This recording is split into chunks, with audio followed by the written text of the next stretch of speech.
All right, so we are recording. Again, this is Wellness with Beth, and today I have a special guest. This is Kate Goebel, and I will let you introduce yourself, Kate, and give us a little bit of background of who you are and what you do. Thanks. I have a handful of things. I am a teacher at Buffalo Grove High School.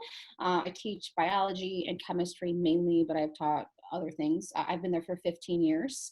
And then I think about 8 or 9 years, I've been at Elite Athletic Development, coaching for 6 or 7 of those. It's kind of been like my other job, but like my hobby that I've gotten into. And then I'm also a mother of 2. So I guess I have a few hats that I put on Right.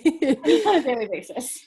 That's amazing. And which is relevant to our topic today, which we're talking about growth mindset. And you as a teacher, you work with high school students all the time, which growth mindset is really imperative, but also thinking about yourself as a coach and a mom, you're constantly teaching and coaching folks through some difficult moments, and whether it's in the gym or at home. So I think, and even myself, like, right. if we're really talking, like, I'm not perfect, and I believe that within myself I have to develop, and it's a process. So I thought you were a perfect person to talk about this, and I know you've done a variety of different presentations on this, and so today we're going to talk about growth mindset. And first question, in 2 minutes or less, can you describe what growth mindset is for those who don't know? I think just to be simply put, I think you can apply this to a handful of things. But I think the biggest one, especially when it comes to education, is that intelligence is not like a set thing. You're not born with a certain amount. You can develop it over time, hard work, perseverance, resources, or that you've got it or don't got it attitude where, oh, that person's just like a natural athlete. When in reality, those people behind the scenes have worked hours and hours for their craft. So I think it's this idea that we can learn, we can grow, we can improve, we can change. And that, like, mistakes and failures don't define you, that those are opportunities versus the end, I guess. Right. And that was, in Carol Dweck, I believe she was kind of the person who coined that. I don't know if it's a term, or I know she's written a lot of books about it. And so I've listened to a lot of her stuff, but also you talking about it. It's about kind of expanding your mind, and you're going to be faced with a lot of challenges in your life. And so it's sort of learning through failure. And, so I think that's a good description. I think Maya Angelou also says, like, she has some quote that's, do your best, and when you know better, do better. And I think that kind of encompasses it too, that there's always more to learn and there's places to grow and be better. And you kind of touch on this too, which, I think there's some misconceptions about it, but is growth mindset something we have or don't have? I think there's actually a spectrum. Like I've had a lot of conversation. I have a friend that does some growth mindset coaching too. And he talked about, like, for example, I'll use myself, like, in the gym. I'm very growth mindset. Like, if I work hard, I know I can get a skill. And I know that not every day is going to be a good day, and I can learn from people. But you could also go to your relationships and not feel growth mindset. So I think it's not something you have or don't have. It's something that you can develop. And it's also might be at different levels in different parts of your life. I might be really growth mindset in the gym, and then when I go sit down with a book, I'm not, in terms of learning. So I just think it depends. It's like there's the spectrum of, do you have it or do you not have it? What can you do to develop it? Which I think is huge, because I think a lot of folks think that you're just born with growth mindset, which is, we all are born with this ability to sort of have this growth mindset, but it's really training maybe your brain to help maybe be better at growth mindset, but also knowing that there are probably certain situations or certain things in your life where you're like, yes, like growth mindset, I'm definitely can see it in this particular setting, but also there might be other settings where you're like, hey, I am not so much growth mindset, and that's something to continually work on, which I think right. And even if, again, there's places where we might be really good at it, we're super aware, we hear our internal voice, we can change the way we speak to ourselves or the actions that we do, but then there's other places where we're very reactionary and then have to go back and go, wow, I was more fixed there. That was not the best attitude if I want to get better and I want to develop. And there's there's ways of kind of evaluating yourself in each of those situations too. Right. And I think, something to add to that is, I'm sure you probably hear it in your job working with students, but I also hear it in just daily conversations where, students will be like, oh, I'm terrible at math, or, I suck at math, and so it's not for me. Or, I'll hear people, exercising of like, oh, I'm terrible at that. Like, I can't run. And so, I used to say it all the time. I'm not a runner. I'm not a runner. Right. Hey, I can be one if I want to be. It's a matter of like, is that what I want to do? And then what do I need to do to get better?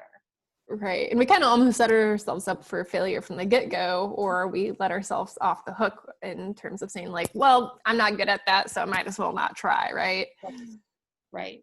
For sure. And I think when you say that, or like you might see someone, they're just really good at that. Like you're just such a good, you're so good. You're such a good reader. You're so good at math. You're such a good runner, that you kind of dismiss how much work they put in to being that good too. And we have to recognize that it's not just about the way we talk about ourselves, but that the way it could come off to others. And we need to make sure that we acknowledge their hard work and stuff. So even, thinking about that, it brings up something that's really important. What advice would you give to someone, for example, if they have a child, right? And instead of saying, oh my gosh, you're so smart, and after they did really well on a test, do you have any advice about how we might even change our language to help others? And I can attest to this has been a work in progress for myself, because I've never worked with small children. So becoming a mom, like I was a mom, like that was the first thing. And you can read a bunch of books, but like they can't explain everything. And everyone has their own opinion on how to raise kids. But I found myself saying to my daughter, oh, you're so smart. And I was like, oh, no, that's not what I want to tell her. Right. There was nothing, I didn't mean anything bad by it. But then I thought to myself, if I want to develop her into a a more growth mindset human being, which I do think leads to more success in general over time, then I needed to change the way I spoke to her so that she spoke that way about herself. Right. So for example, she's been looking at like flashcards, and she's really good at like putting the numbers in order. And I don't know if that's where she should be or not, but I was like, you've been working really hard. Right. I'm so proud of you for you're keep practicing, and look, and that's paying off. You understand, like I try, and it's not perfect. We're not perfect. That's what growth mindset is. I've tried to get away from, you're so smart. Or when I say it, I go, and it's because you're working so hard to get better. Right. So I think the first part is being aware of your language. I think that's huge. And because if you're not aware, you can't change it. Right. And I think once I started to learn about growth mindset, I started to see it in my daily life, not only the language that I would say to other people, but also how I talk to myself as well. And again, we aren't perfect. So it's a constant growth and you have to work on it, but it's even just being aware and how that language can definitely impact our ability to get better and want to get better. So thank you. And I think for parents or anyone, because a parent, I think, or anyone in like a leadership position, because I think a parent's a leader, a coach is a leader, you're a leader in your role, is really focusing on effort over ability, because you can change ability with effort. So I think that focus would be good too, is what can we do to do better? Like the do part, the effort. Right. Are you putting the time in, or are you not putting the time in? I think is a good way to refocus stuff. So a segue into the next question is, how do we even begin to strengthen our growth mindset? Right, because we want to get better at it, so we have to practice. I mean, there's a ton of stuff. I think, and we can, and again, we can talk hours on this. It'd be a good thing to like pick one and just try that for a little bit of time. But there's a bunch of things. I think the first thing is you have to be open-minded, and you have to want to get better or grow or learn, right? If that's what you want to do, then you have to go, okay, I'm going to be dedicated to that. Then you have to have that self-awareness piece. Like, how am I talking to myself? How am I processing what I'm saying or others are saying to me? And then identify what you're in control of and what you're not in control of, right? Like language. I'm not a good runner versus I'm not a good runner yet. Like, so identify what you want to do better, how you want to grow, how you want to learn, what part of it is in your control, and then being aware of how you talk to yourself and think about it and change the language. And then it goes on, I think then there's a spiral of other things. So you have to there's ownership, right? If you're a growth mindset person, then you have to own your behavior. You have to have ownership and accountability. And it's, did I or did I not do this? And if I did this, could I do it with better quality? And how would I do that? That it's not somebody else's outside of your control that dictates whether or not you're successful or not. Thinking of changing a challenge to an opportunity. Like I worked out in humidity today. So rather than complaining and go, okay, we'll see what I can do in humidity. Like, it's an opportunity to learn about myself and how I do, with that. Under pressure, like, it's an opportunity to grow, to learn. Failures as stepping stones, seeing that as stepping stones, as not as the end. Embracing process over final outcome. It's about what you're doing daily, not exactly where you're going, but how you're getting there. I mean, I can go on forever with a lot of different things. So again, that could be like a whole other meeting, but I just think, and I think you start small, especially if you're not someone who tends to be growth mindseted. You need to start small and develop it and practice it, and be around other people, like-minded growth mindset people. Surround yourself with that and start there. Right. And I like what you said. I'm gonna try and rephrase, but you had mentioned it's an opportunity, right? Versus, what was the other word you mentioned? It's a challenge, like obstacle, the wall that you think is going to block you from doing something. Instead, see it as a way of learning about yourself. Right. Which is huge. Yeah. Like, today, if you're working out in the humidity, you're like, this isn't perfect, but I'm going to use this as an opportunity to maybe learn a little bit more about myself and push my limits. So. And rather than letting yourself off the hook all the time, right? Well, I can't do it because it's too humid. That would just be a bad idea.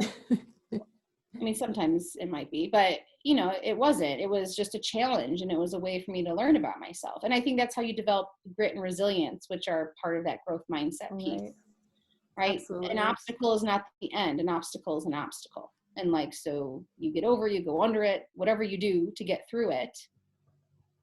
That's what you need. You need that grit. You need that resilience. You need the idea that I'm not done yet. Right. So obviously, I work with college students. You work with a lot of different students. Why is the growth mindset so imperative, especially for students, but also more importantly, why is it important for students as they think about future careers and jobs? I think I'm going to use an example. I don't know if he'll like me using this, but I think he would be okay. My husband is, I think he would be fine with it. He told me when he was in high school, he barely studied at all. He was just very auditorily, like he could hear things and understand. He can retain knowledge, and I don't get it because I cannot retain knowledge. I always have to review things. I have to go back to my resources just to make sure, that is how it is. But he never really had to do that. He didn't have to study. And then he got to college and he had to take some physics courses. And he's like, I didn't know how to study. I didn't know what to do when I met this challenge. And the first thing I thought was, I'm never going to get through this. I can't do this. because I didn't have the toolkit.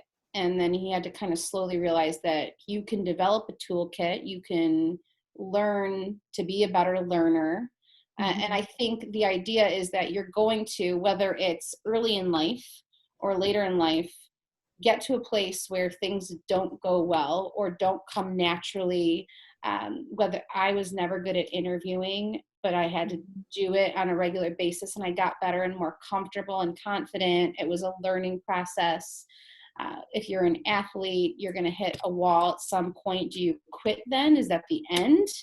Or is it just a place where you have to start to develop new skills, get new resources, work harder, work longer, or whatever it might be, smarter?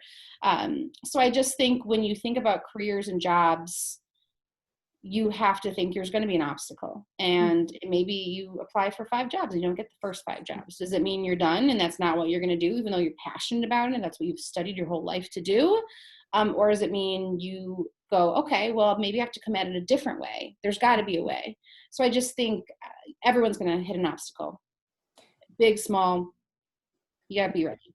And it reminds me, when I was searching for my current job, I had already had a job. So I had been in the field for a while, but I was ready to move and switch. It took me about 1.5 years and probably like near 100 applications to get to where I wanted. And I just remember there were those days where I didn't have growth mindset. I'm like, this is stupid. Like I'm just going to leave this field.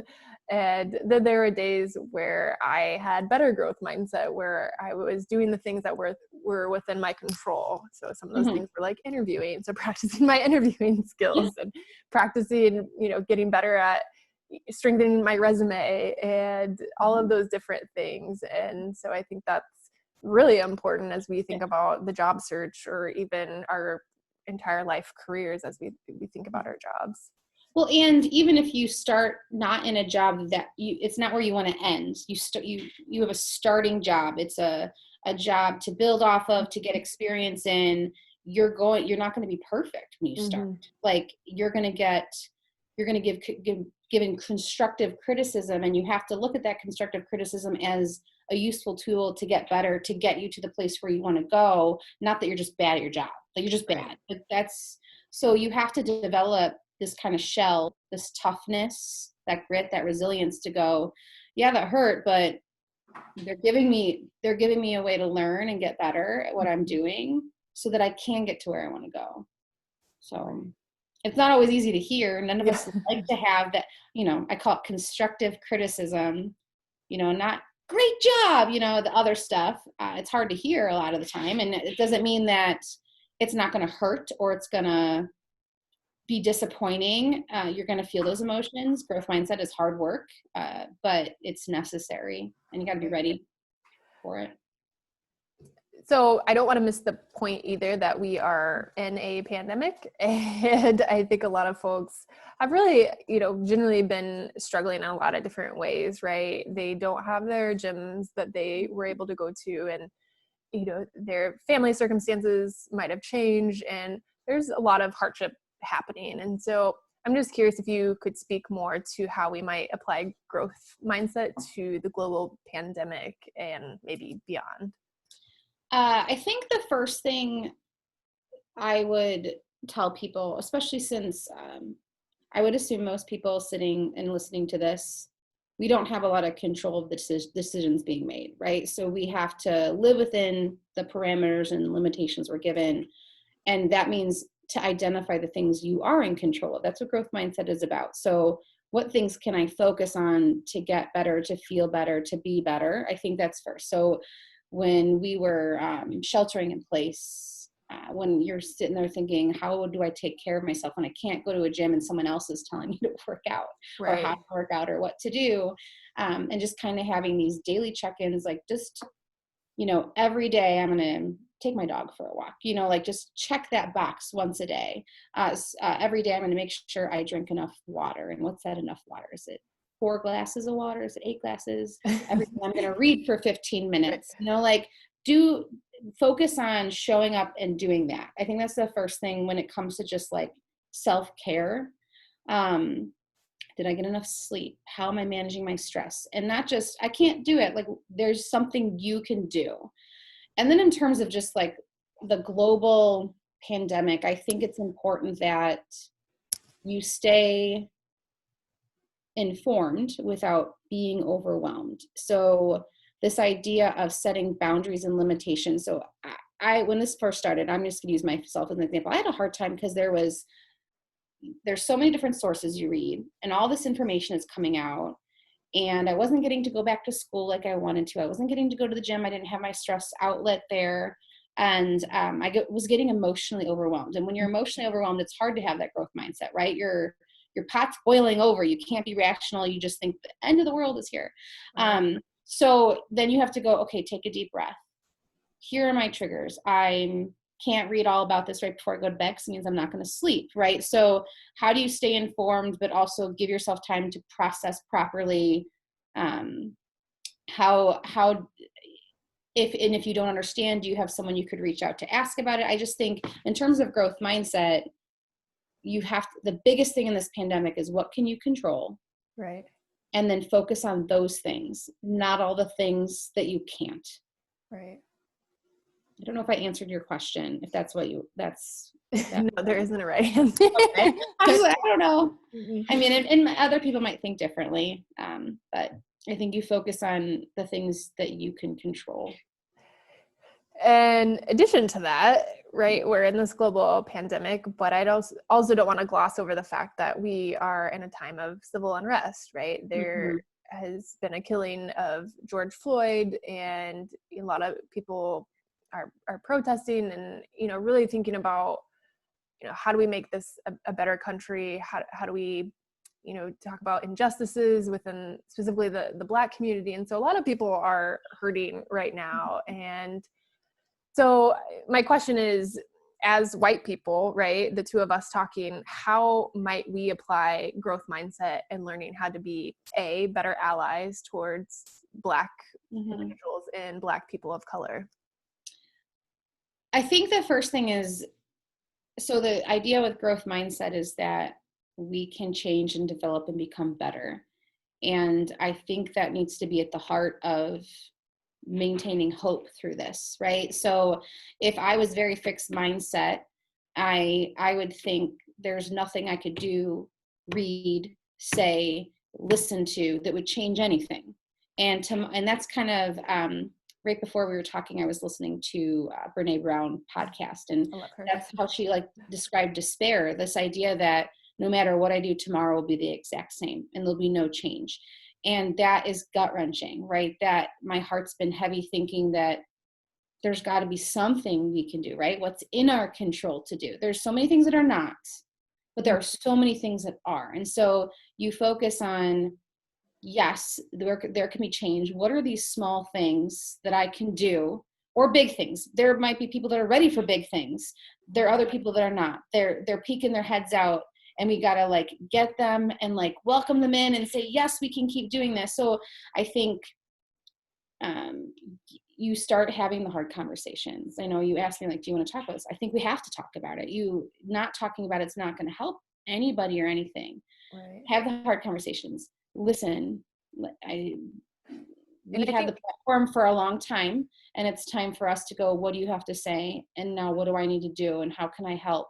And then learn, right? I've never done more reading and listening than I have in the last week.